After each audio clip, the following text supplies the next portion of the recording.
we'll get started very shortly in figuring out where as a group we are and where are some things that we can address throughout the presentation. So it's not going to be very linear in the handout. I might skip some things and jump right into some other things today. So we're going to try it out. Try and do some differentiation. So before we begin, I want you to watch this video and kind of think about things that we do as teachers and things that we do in general with technology and how we approach technology and how we spend our time in technology and how do we decide, you know, what effort to make and what effort not to make. So, you enjoy it.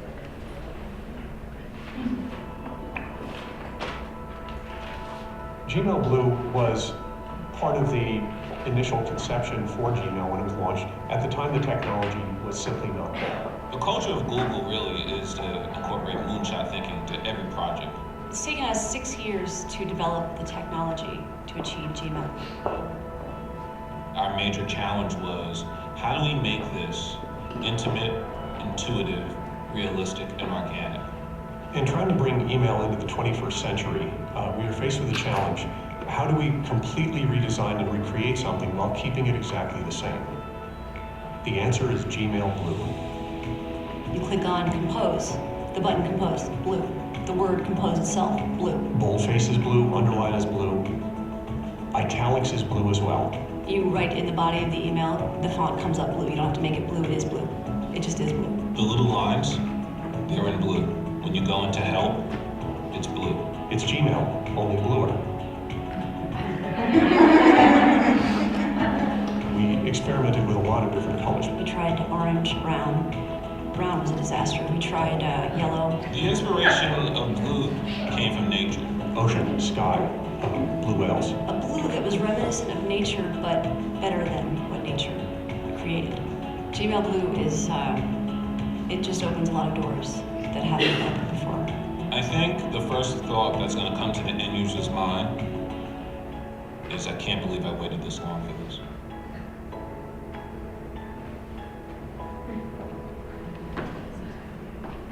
How many of you had seen this before? At what point did you figure out, what? This might not be happening, or what? Blue italics. Just made it blue.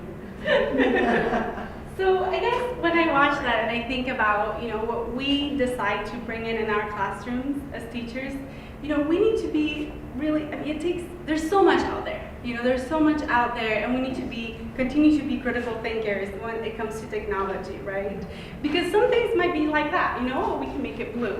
And what's the point of making it blue, you know? So we have to be critical about what we select. So whatever we share here today, I want you to have that mind in thinking, is this tool, is this idea something that is going to literally transform what I'm doing, given added, and people use added value in different ways, but what I mean is this going to allow my students to collaborate in ways that they haven't before, and think in ways that they haven't had the opportunity to do before, and problem solve, and do things with a different mindset and with a different perspective? Will it allow them to do that? Because if it won't, it will be a lot of time that you'll spend on a technology tool that maybe won't have the impact that you want it to have. Okay?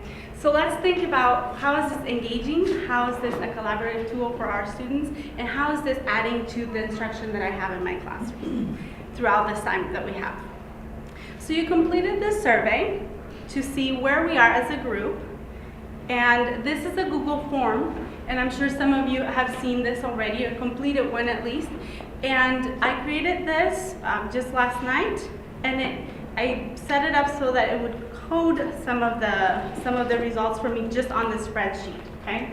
So the green stuff here is teacher use, and it looks like a lot of us are already using Google Docs for a teacher tool to either collaborate with other teachers, for our PLCs, maybe for lesson planning and that sort of thing, or for maybe even your own personal writing and that sort of thing. The blue stuff is the student use. So it looks like that's an area that we could spend some time today to think about how do we get our students to actually use some of these tools alongside with us. And here I can see that most of you, or not most, but a few of you are parents on the task force for technology, and then we have Seward Elementary and LPS. And some of the examples that I'm going to show you today are LPS examples, and so I have a quick question for Seward. Seward, do you have Google Apps in your school? That's the question I asked here, right? Seward, yes, you do. LPS, we do. And then if you're not at a school, you likely have access to a public account. But it looks like a lot of us have Google Apps in our school already, right? This OPS, do we have an OPS? Now the cool thing about this too is that I can, once I get my spreadsheet, I can go to summary of responses. And because there's a bunch of yes, no questions, it tells me how many of you responded. And then it tells me, that the main people in the room are LPS teachers. So it gives me a little bit more about my audience. And it looks like most of us work on K2 and then some 3-5. And most of us have a teacher computer, and some of us have labs that we share and some daily access. And okay, so the student area is definitely the area we want to spend some time today. Great. Can you Yes. differentiate the difference between Google Apps and Google Drive? Because Google Drive is like what the heck is the difference? Well, Google Drive would be your hub for the different applications. So if you have Google Drive, from Google Drive you can get to the presentations, documents, spreadsheets, forms, and slides, the co-presentations, the slides, drawing, and Google Hangout, and things like that. Typically, and I'm saying typically because I think most schools that are using this, especially in Lincoln, we have access to all of those, but all of the ones that I mentioned, except for Hangout. We still don't have Hangout turned on, but we do have slides, documents, and spreadsheets and forms. We also have mail for students that's available with our account. That's kind of one of the first things that come in. So Drive is just kind of your hub. It's one name for all of it. Okay. Thanks for asking that. All right. Well, so we are Google users in the room. So people have created and shared something and are collaborating in this. So here, let me ask you a question then. When you're using this in your classroom, it sounds like we're using it mainly for teacher work. So what are some things that you would like to do for student work that you have been thinking about? Oh, I need a way to do this, and maybe Google Docs can help me. And if you can share that real fast, that would be great. I want to use it in writing. Last year I had the kids go on and do presentations. Like we did like a PowerPoint, the Google. Okay. But I want to use it where I'm typing and talking to them, helping them correct their writing. So I'm going to take that next session on that. But I heard it's really an effective tool while they're on writing. Okay. That you get on right with them. And So a talk to little bit them. of a writer's workshop. Mhm. You want to be able to partner with them in that. Mhm. Very good. Anyone else? Yes. Is there a way, if there's an assessment, that you can plug it into a spreadsheet somehow, and then it gives you the results so that you can see if there's a certain question that, let's say, 80% of your students miss that question, then you kind of know where to focus on for intervention? Yes. And so more of an assessment tool is kind of what you're thinking of. So forms and spreadsheets. Okay. What else? Yes. For blogging? For blogging. Yes, it does. In some schools, the sites, the Google sites are blocked, but a lot of teachers use a document for blogging. Anyone else? Any particular interest? Okay. Yes. I'm trying to set it up so that I could use it to assess writing, because we don't have access every day, unfortunately, to computers, so it would be really hard to do a writer's workshop. But I developed a form and I started a collaboration of class, and I want to know how I can get, is there an easy way to share that one with all the folders that I created with each one of the names? So I want to know about that. Okay, all right, so organization and workflow. All right, well, let's tackle the writing a little bit. And so one of the big things in Google Docs, I think, for writing, if you're going to do, and this is in your handout, I'm not going to read it to you, I'm just showing it to you there. But some of the teacher uses we talked about, and I'm going to skip through that because it sounds like we're using it. But if you think about the writer's workshop, it is a definite excellent tool to do that. We've done that with students, we've done that with adults, and it is out of this world the opportunity that you have to interact with the learner and for them to interact with each other on site and outside of the classroom. So I'm going to show you just one document that kind of resembles a little bit of what it might look like. Oh, excuse me.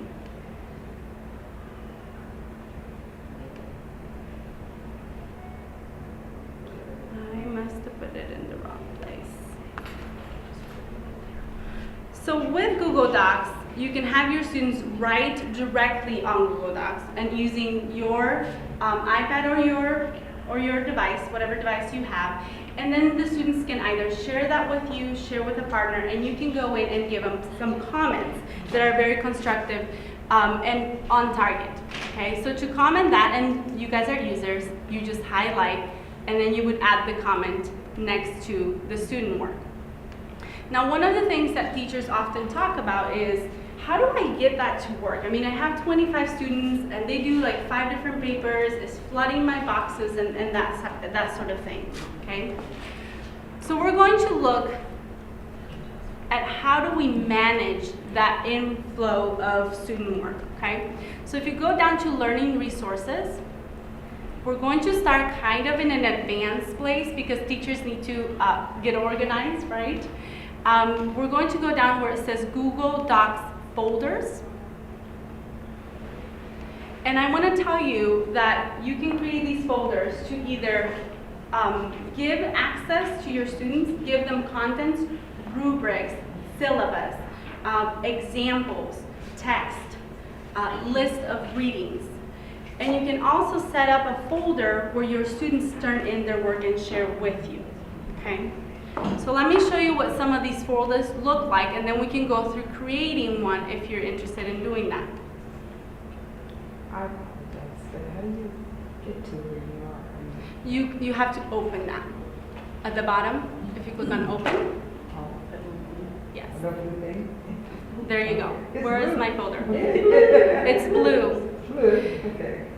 So when you are here, let me close some of these guys, sorry. When you're here, you can see here how to create some collections, and there's a handout there that's a courtesy of LPS, and you can download and it'll tell you step by step how to create a folder, okay? But when you create a folder, I want you to be thinking about what do I need this folder to do? I need it to be efficient, okay? That's the first thing that you think as a teacher. Oh my gosh, I need to close some of these guys, sorry. So I created a folder here to show you what it might look like. I have here a practice collection. And in this folder, I can have, for my class, I might just need 2 folders. One of them is a read-only, where I can put things for my students to access, and I share with each one of my students. And when I share it with a view permission. So I would go create the folder, and then I create the folder.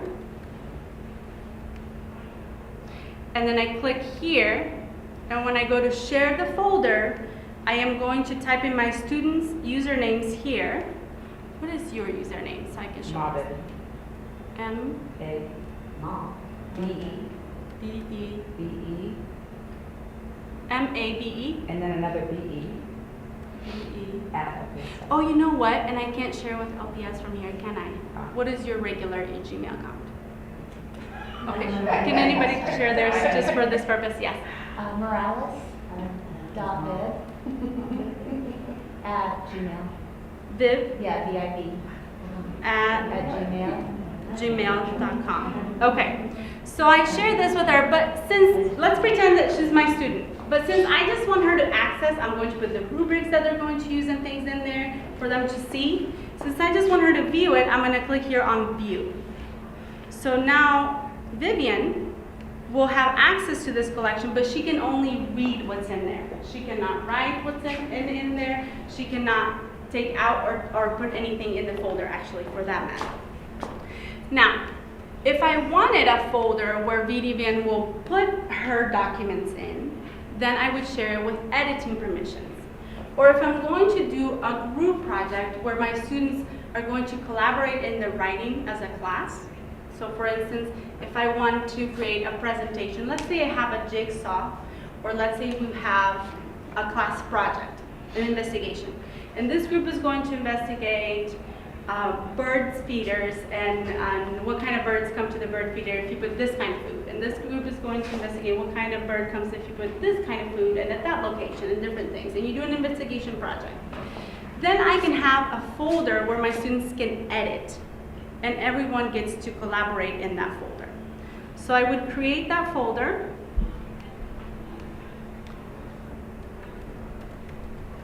And I would even write student collaborate projects.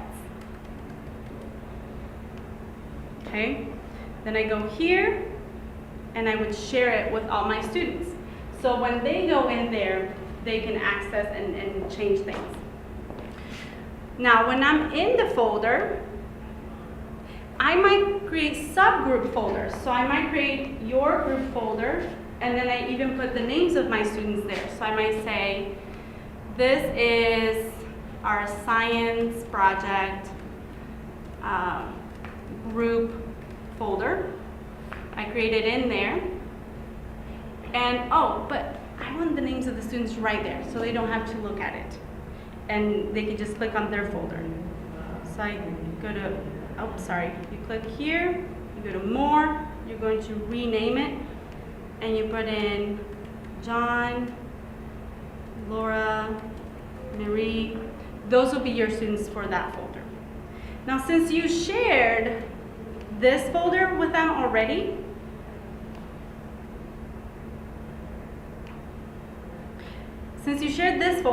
sorry, here it is. We shared this folder with your whole class, right? So whatever you put inside that folder will automatically be shared with everyone in your class already. So you can create different subgroups within that folder, okay? So far we talked about two different kinds of folders. One that you create and you give access to your students for viewing. One that you create for collaborative projects where your students get to write in the different groups and in the different documents. And then there's a third one that I think you mentioned, which is your student portfolio. And I think that excites me the most because students get to see their work and have that interaction with you and keep that over time. So they can have various projects contained in that document, in that folder, excuse me. Come 4th grade, come 5th grade, 6th grade, they have that stored in their Google Drive so they can see their growth as a student and as a learner as well, okay? Now, we experimented with this in various ways. Yes? The other thing that I did last year, I had a presentation that was, and everybody was famous Nebraskans, and each was to, in pairs of two, they were picked different ones and they were sharing the slides presentations. But I created that document, I copied it or whatever, so it would be new or whatever, so I would always have a fresh one for the next year. But I actually used a jump code, so the kids could go directly to that presentation. And make a copy. Well, no, because they were all contributing to the one presentation.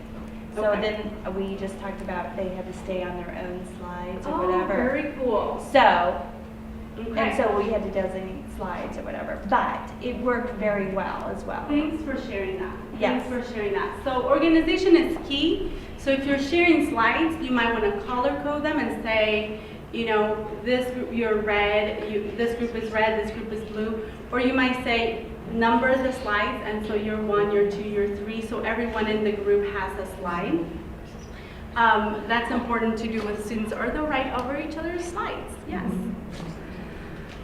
So the third kind of collection, and the one that I think you get most bang for your buck, especially if you have access to the computers, because, well, in your classroom you can do this during Writer's Workshop, but guess what?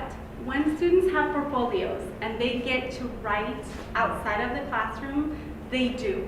Like we've seen students, it's immediate. We don't even have to tell them, when you go home you can continue to write your story. No, they go home, they open it and they write it, and then the next day when they come they have questions.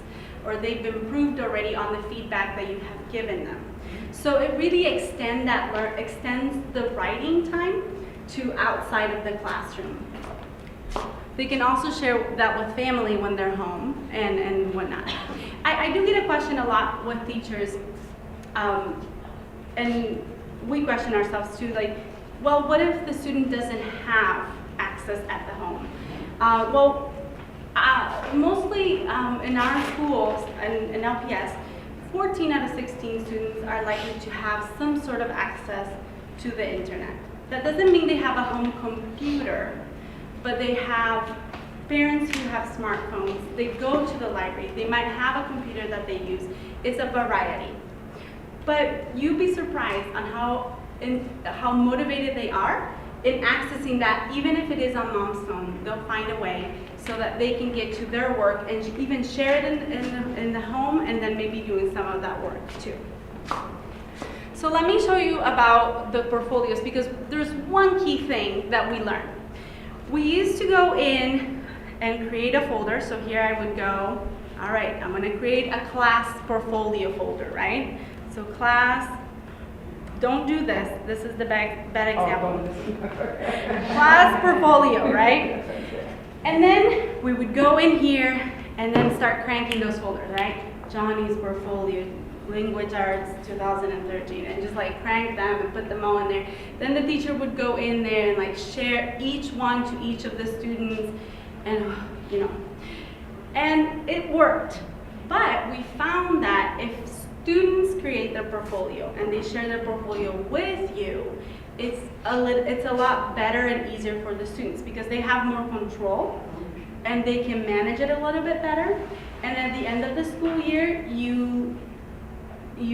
it's already theirs. You don't have to hand it to them. You can take the examples that you want to keep for the next school year, but it's in their account. And I think that's right, because at the end of the school year, don't you just give them their writing binder or whatever they did that year, and they take it with them for posterity, right? So this is just there. So ideally, a student then would create their portfolio, and then they would share it with you. And then you can organize the folders, okay? Now to organize the folders, tell me if I'm going a little bit too fast. Let's say you shared this with me. You shared a collection with me. If I go under shared with me, hopefully there's a collection there. Okay, so handouts for website Tech Edge. Lori shared this with me, okay? Now, when she shared it with me, I can see it and I can edit it, but if I want to put things in there and I want it more accessible as a teacher, my student shares that with me, I need to put it in my drive, okay? So I select this collection, okay? And then I select Johnny's and Mary's and Laura's, and I make sure that they label them with their name, the class, maybe the date, and then I click on add to my drive, okay? And actually, you could do it that way, or let me see if you can do this now, because it changes all the time. Nope. Let's back up a little bit. Before you do, when your students share it with you, you want to create a collection. So you would create a folder, and I'm going to call it My Students Portfolios. They created their personal, you created your folder. Then here it is, My Student Portfolio, right? When they share with you, it's going to be under Shared With Me. You would select their portfolios and then go to Folder here to move it. So you want to go to, where's my student portfolio? Right here. to my student portfolio and move it there. These are mine, so that's why it's giving me that alert. But you want to move it to my student portfolio, and then you'll have access to the student portfolio right in there. But because it's theirs, they continue to have access to the portfolio, right? So they'll have it under their drive, and now you have it inside your student portfolio. So if changes are made to the document in your drive, does that not then change our? Not when you organize it, but now if you write on the student work, yes, it will change the document because it's just one document. It's just one folder. But it lives in their drive, and now you put it in yours, so the two of you can get to it. Okay. Yes, and it's really I think important to have that shared collection with them. In secondary, they use it a lot where the students don't share the collection because teachers would have 200 folders. And students just share the document sometimes when they're done with the document, and they put it in that turn-in folder for the teachers to see. But in elementary, if you have a group of 25 students, you could have the whole folder in there for you. Cool. When the students then share with each other, maybe it's not the best, but maybe it is, to share the whole portfolio with your writing partner. So let's say I'm writing an all about me story, or I'm writing the prologue for the Tanakas, and I have several pieces already in my portfolio as a student. You might just want to share just that piece with Johnny. Okay, so I'm going to partner with Johnny, so I get to share this with Johnny, and we're going to be peer writers. Okay, so then you select that, and then they share it with just that student. When they're done with the project, they select again, they go here, and they say, oh, no more, and they just cross them out of that. So that Johnny does not have access to my writing forever and ever. You know, it's just for that particular group. It's just things to keep in mind, you know, so that the student's writing stays in their folder for them to access and work on. And how do they know how to access that as a student? Do they have a list of emails? Great question. They will get, just like when they shared with you the folder, where did that go? Under shared with me. So when somebody shares something with you, it'll always be under shared with me. And they'll get there, they can open the doc and work with them right there. They don't have to move it or anything to anywhere. Yes? When you were talking about when you comment on their work when it's in your drive, those changes only happen on the copy in your drive, but not in their copy in theirs, or does it automatically send it to theirs too? It automatically happens in the document. Okay. Whoever has editing permissions will be editing the actual document. So yes. Oh, I'm sorry. Okay, I'll do that. I'll try to remember that. Okay. Okay, so we looked at basically an organization for your class and how you might use Google Drives for either sharing content with your students, organizing student portfolios, or organizing collaborative work, okay? Some people create groups in their emails. Some people just write all their students' emails in a list, and then they just paste that when they share the folders with the students. So, but this will save you time because you share a collection and then everything you put in there is automatically accessible for your students. You don't have to share each document every time. Yes? When they share with you their items Yes. for their writing portfolio, Mhm. do you is it view only that they share with you, or is it editing as well? I just want to know. usually have portfolios shared, the whole portfolio is shared with the teacher with editing permissions, so whatever goes in there, the teacher can edit. Okay. Yeah. And so if this is a student portfolio here, let's say this is the portfolio, I would have my students, okay, we're gonna write today, we're going to start this project, go to your portfolio, and there create. Okay, so when they create it, they create in their portfolio, and then it's automatically shared with you. Okay, so you don't have to ask them to move anything, just they're always working inside their portfolio. That's helpful. And that's kind of a new feature. That's kind of nice. Not new, but fairly new. Okay. How long do we have? We have a few minutes yet. Okay. So if you look at your handout, these things that we talked about are here. There's a handout that shows you step by step how to create these folders and share them. There's an explanation about, where you find that was shared with me. There's also how to unshare, because students might want to unshare at the end of the class. And also, if you shared a read-only for 2nd grade, for example, next year they're in 3rd grade, you can unshare that. They don't need to have access to that, but your new students need to. So that's here. Turn in folder. That's your, that's not ideal for primary, but it's there for secondary. And a commenting folder would be, sometimes we used to have, students do some peer reading of nonfiction. For example, you're working with learning about the text features or learning about particular elements of the story and whatnot.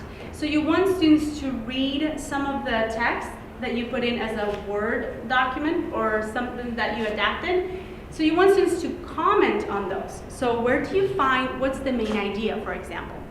And so you would have students come in here and read the text and say, that's the main idea. Well, we had students do this, and what was happening is, inadvertently, they were deleting pieces of the text, they were moving things in there and whatnot. And then we figure out that you can have a comment-only folder. So when you create, instead of doing a view folder where they can't do anything, or an edit folder where they can delete everything, you can do a comment-only folder. Or you create the folder and then you give them commenting access only, so they can do that too, and that's in here as well. So we talked a lot about writing, and we're going to move on, unless you have any questions about the folders. And the resources are here for you to review and create some of those and try them out. Let me go back to the top, because our focus today was not only writing, but to talk a little bit about reading and presentations as well. And with reading, basically that view folder, you can add some items to that view folder that your students can read, and it's very catered to their needs. Let me see, this is an example of what one teacher has done with her class. So they have different themes and different work that they do through the year, and they might just start creating lists of different documents that are appropriate for the students. And then put this in the view only, but your students can click on the links and access that reading that is appropriate to them. So it's a way, for you to even organize your resources for your class.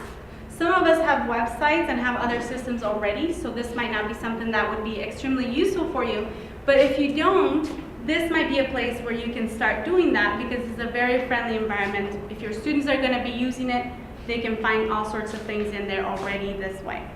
So rather than jump codes, you can go for certain math sites and stuff Right. like Delise. Sometimes jump codes are real. Jump codes are great, but I think you can have a jump code to this document. So that your students don't have to remember so many jump codes. They remember one jump code, that's your class.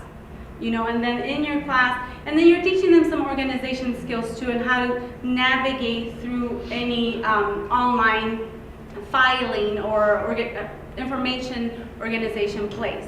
And this is a good place to start. So, but I love the jump codes. I mean, they're just a lifesaver. Sometimes you just need students to get there. But yeah, this would be a place you could have that. So you could even have, these are our math sites, and you call that document, math sites, and then they go in there, they click, and they go to the different ones, and they work through those. It's a good idea.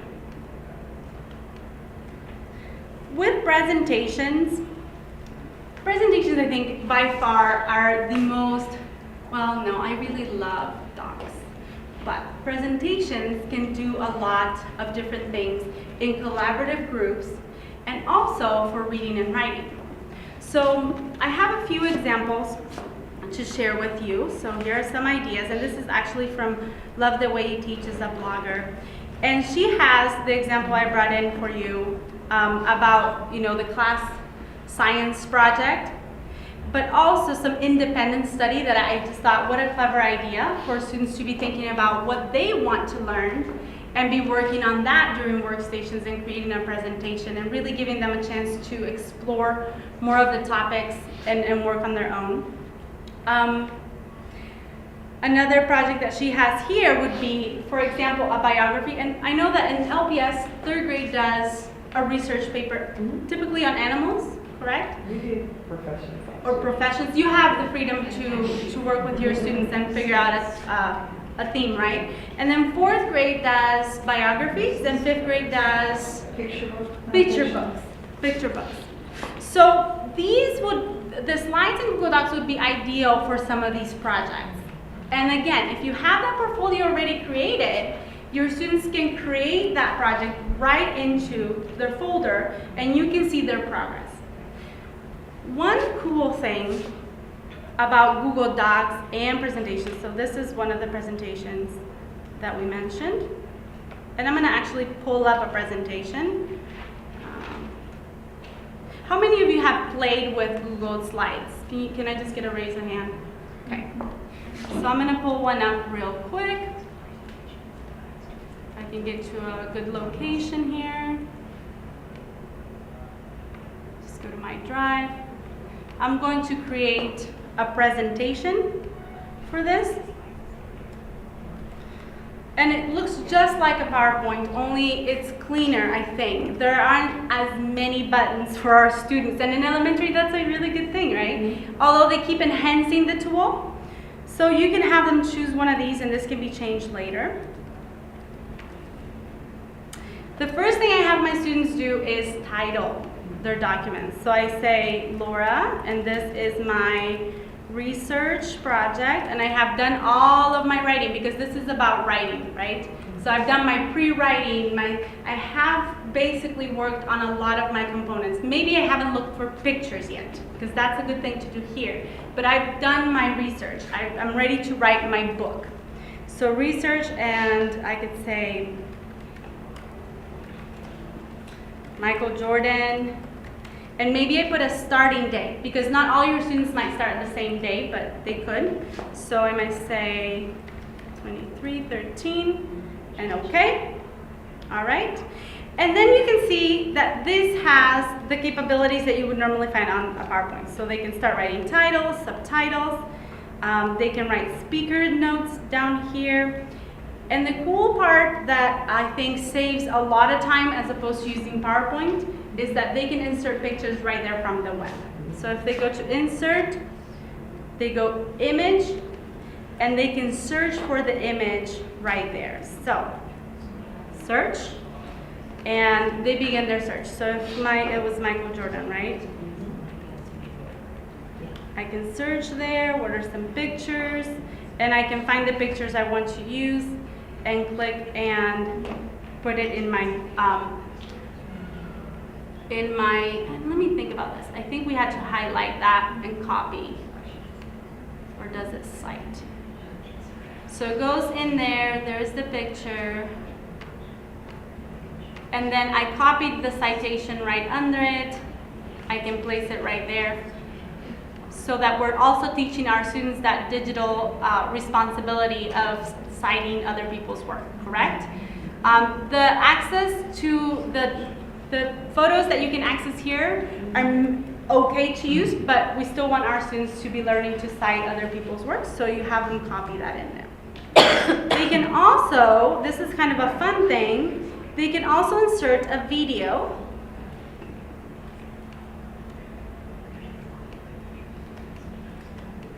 And I know that YouTube is sometimes blocked. Insert video. But that's something that they can do in this area if they know the URL, and if there's a URL from a video that they saw elsewhere, or if you are doing a presentation and you have a video that you want to share with your students, you can also upload this here. The other item that is super fun is, where is that? Shapes, insert tools. It's the research component. If you are working, and I don't know for the final project, but if you are working on something that students are actually doing the research while they're writing, and this is also true for documents, they can do some research right there, okay? And they can research and look for different components of that topic that they're researching. So if I'm researching for cats, I can go in here and say, I want images, I want videos, I want scholarly written papers about cats. So you can choose whichever of these is. So I'm going to show you quotes. So if I choose cat quotes, there's one and a few other famous quotes. Let's say I want this quote. Oh, this really talks about my paper. This really enhances my paper or my writing. I can insert that, and it inserts there as a quote, and it should cite it. Oh, insert and show. No. This one doesn't have a citation right there. Some of them have a citation right there. So if I insert this, oh yeah, there it is. So this one has a citation. So you can make that as a, you can do that as a requirement. If you insert any research components, quotes and things, you need to be sure to cite your source. So this will help your students kind of see how that works and do it and be in compliance. I have Yes. a question, like because I'm old, I You're have not- kids. I mean, they do it on paper, pencil first. And then how are students now at the high school level going straight to these documents, just creating everything? No paper, pencil. They've made that switch, you know, and that's acceptable. And I think wherever we have access, we're seeing a lot more of that. We're seeing not only do the students, when they are beginning to do projects, do they go here to do that. At LPS, I think our students are Google Docs maniacs. You know, they're really liking to use the platform because of the accessibility of it at home. You know, whereas before we had to go to the lab, or you know, now you can do it at home when you're at home, and they really enjoy working on these projects that way. It's also very useful for the teachers for a classroom management purpose. So I think we can say that we have seen a lot of, in high school probably, most people would use this for projects, and in middle school as much as they can because of the accessibility of devices. And I think in elementary grades, if you have in 3rd, 4th, and 5th grade, we saw a lot of use of the tool too. Mainly for the projects, because what you mentioned about the writer's workshop, we don't have access to computers as often and as many as we need to. But I think it's something to begin to think about and get ready for, because it's not something that is always going to be this way. At some point, you know, we have a new reading implementation, and we're talking about, you know, devices and things that could help us implement that. So to think about writing and how you would use the devices in writing as well, I think it's a good thing to start thinking about that now. so then the Word documents, are they basically fading off the scene like Word documents? You know, I think it's a preference too, because Word can do some things for people who are really savvy on Word that you can't do on Google Docs. You know, some formatting things. Tables look very nice on Word, and you know, but I think for our school scene, it's just fine. You know, it's working fine. Maybe not for a newspaper, you know, yearbook teacher, but yeah. Yes. We always do, we have the biographies in 4th grade, and last year we did it on document in Google Docs. Oh, cool. And we could use research and we add them to papers, but we like them to print them, but it's pretty hard to print from the presentation. You know, they Or is changed it? some things. So now you can go to File and you can go to Download as a PDF. And each of your slides will be a page. Yes. So you can do We that. can do that now. And let me show you one more thing about presentations. And then we'll kind of start wrapping up with questions or anything else you want to look at.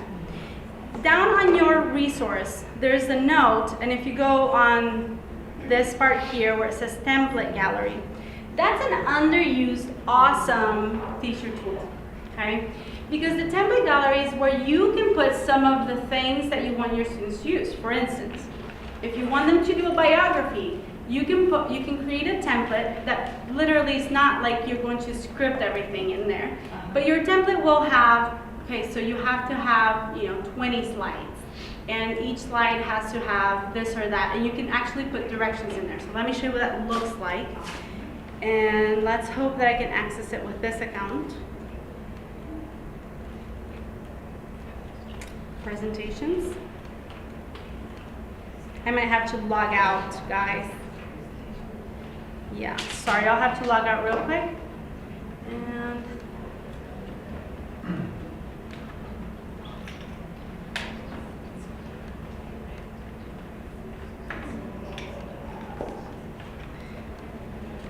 And then we'll look at templates.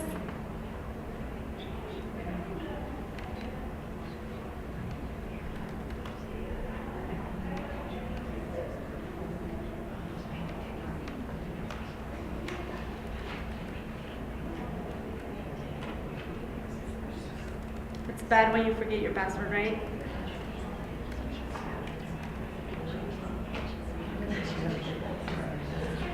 I'm going to close these other things here.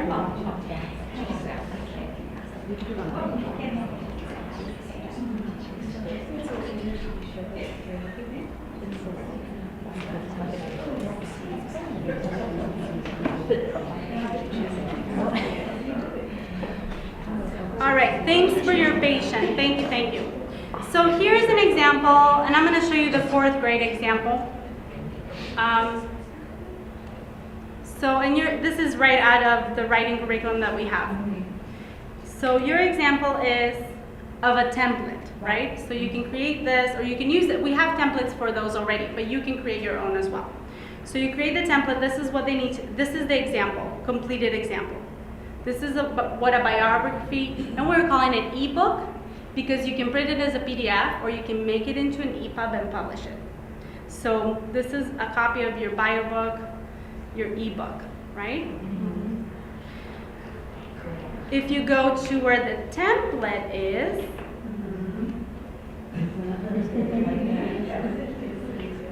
the template has directions for students and blank sheets, blank book sheets. So students can do some of that work. And right here it says, this is your cover, you need to delete and do that. Then, I don't know what that page was. This one is a brief introduction, and then it gives them even some writing reminders in this case. So you can be as descriptive as you want to on what they have to do on each of the pages. So this is where you're going to place this information and that information. There is a box for text. When they add the picture, they don't need a box. So they just go insert image, and it goes right in there. So you can create these templates, and I think it's a really good thing because as a teacher, you want to know how the tool works, right? Mm-hmm. So you go in there, you create an example, and then out of that example comes your template, okay? And you can either put it in the template gallery and have your students get that from the template gallery, or you can make copies and drop it in their portfolio, whatever is easiest for you, okay? Now, the template gallery, as much as I love it, I don't know why Google did this, but they hid it, okay? So it used to be right there, search templates. And then they put it somewhere else, and now they completely hid it. So actually it's not so fun for kids to get to, okay? So when you are in a document, when you're here, you can't search the template gallery necessarily. You have to create something first. You create. And then, once you're in what you created, you go to File, and check this out, so hidden, New from Template, okay? And then you get to the Template Gallery to search. It's a pain, it's really bad. But if you find some templates in there that you like, you can use it. So you make a copy for yourself, and then you can, if you want to, again, drop it into your student portfolio so they can have the template. There's a public template. This is the LPS template. And in the search box is not working real well. So for the templates for the ebooks, If you put, my username is Bartel. I know this is only LPS, so I apologize. And if you click go, you can see some of those templates come up, and those ebooks are in here. Okay? The example for 3rd grade, 5th grade, and 4th grade, and some other things. Like, I love this one. Nobody's used this one yet except for this teacher that created it. She creates her writing paper, you know, don't you have that in your class, right? Here's your name, here's what you, so she creates her writing paper like this. And her students go to the gallery, and now they just make copies of their own. But ideally, they would go to the gallery, and they just say, oh, there it is. This is Mrs. Capuano's. I'm going to use this template. And then they have a clean photocopy. I mean, this is a virtual photocopy of that sheet. And the rubric is right there. Directions can be there. Links can be there. They all get that. Do they need to rename template. it though? They do. And So that's the that's first it. thing you want to do. Yeah. So like for the, And if they use the gallery, unfortunately, because of the way it's hidden right now, I think you have to then, after they do that, they have to put it in their portfolio. Which is not a huge step, because if you have that copy, you would go like this, and then they have to go here to folder, and then click their portfolio. Yeah. So it's not a huge step, but they have to go that way. you know the rubrics that are down there? Yes. Are they online, or where can you, like for example, if I did the 3rd grade writing one, Mm-hmm. and I wanted to put that rubric down there for the kids to see, Mm-hmm. how do, Well, the one I showed you is already a template. So if you want to so explore all some of 3rd those, grades, do you think all of them are, like the writing samples? no, but we would love to create some and put them in there, right? Because a lot of teachers would use them. So that's kind of a demand and offer type of thing. You know, if teachers want to have this online, you know, we can work on creating them and putting them there for people to have it available, and then you can start using it. But no, right now, and I don't know, you have to look, because Okay. anyone can put up a template. So you might have things there for 3rd grade. But here is a link to our Google Google Drive template for LPS, and then for, or not. And then for the public one. Public one works in the same way. Do you have any questions about the public Google Docs? Yeah. This may be a little off topic, but can you upload documents created on like Microsoft Word and PowerPoint? Thank you for bringing that up. Yes.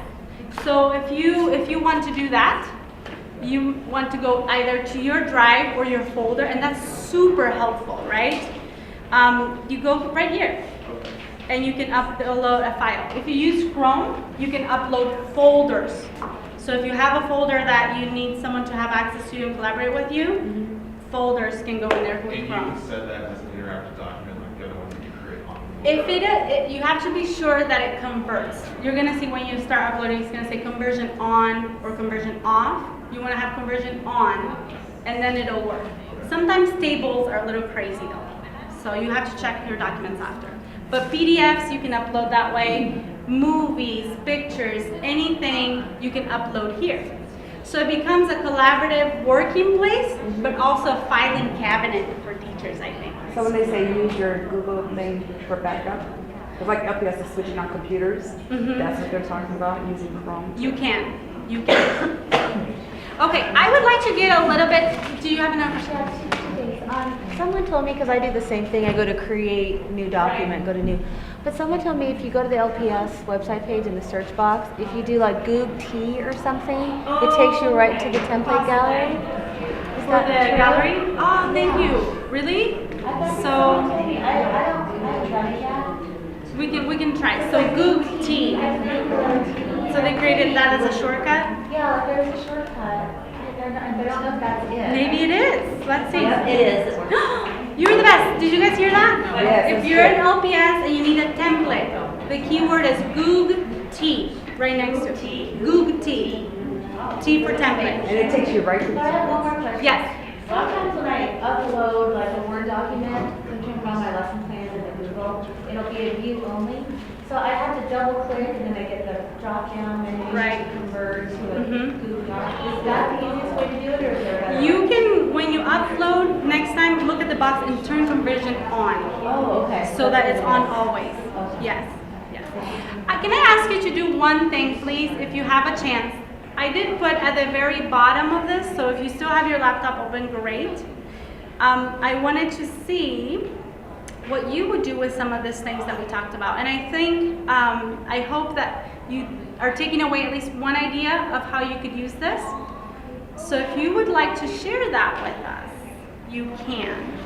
But I know that we have to go to the next section. So, but this would be something that you could do with your students too. This is a template, so you could do it for anything you want. So I would say, I would give you A, B, C, D, E, F, G, give you a letter, you find your slide, and then you might write your ideas in that slide and we would share it. So we'll do that next time. All right? Thank you so much. Have fun.